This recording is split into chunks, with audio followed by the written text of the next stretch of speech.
Ar rezultātu 2-2 Selding un Orions CK aizvadījuši telpu futbola virslīgas čempionātu. Lai gan pēdējā spēle beidzās neizšķirti, iepriekš pieveiktās komandas uzvarētāju titulu ļāva paturēt rīdziniekiem Selding. Pret mums jau visas komandas tur noskaņojās kā uz galveno spēli. Tad pēdējā vieta mums ar viņiem ir grūti tur sākt. Visi noskaņojās pret mums kā pret nezinu ko. Tas ir arī labi. Visas komandas cienīgi izskatās ļoti labi.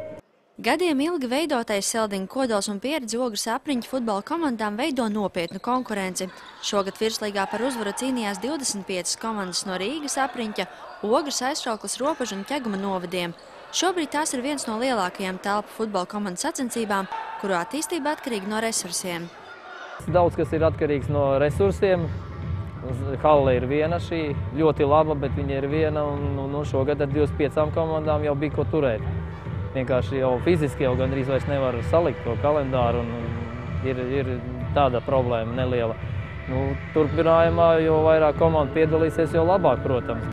Komandām sākot gatavoties reģionāliem čempionātiem, norisinās cīņa par Ogres novada kausu telpu futbolā. Iespējams, uz viena laukuma atkal varēsim redzēt mājiniekus Orions CK un Selding komandu. Kā norāda futbolisti, uz tikšanos aizraujošās spēlēs. Interesanti, es uzskatu, skatītājiem bija interesanti līdz pēdējām sekundēm. Tas bija galvenais, kad skatītājiem patika un mēs to viņiem sniedzām. Zanda Treško, Ogres televīzija.